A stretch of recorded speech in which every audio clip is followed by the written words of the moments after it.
എന്നെപ്പോലെ തന്നെയുള്ള ഓരോ ഹോം വർക്കേഴ്സിൻ്റെയും ക്രിസ്മസ് ഈവ് ഇങ്ങനെയൊക്കെ തന്നെ ആയിരിക്കുമല്ലേ.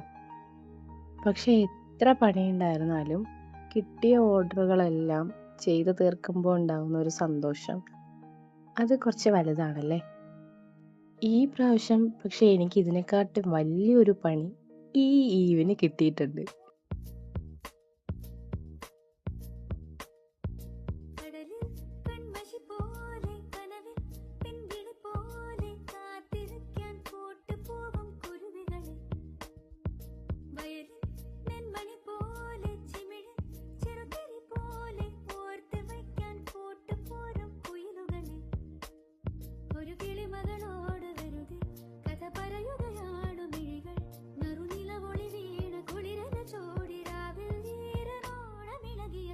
അപ്പോൾ എല്ലാവർക്കും മേരി ക്രിസ്മസ്. Bye bye.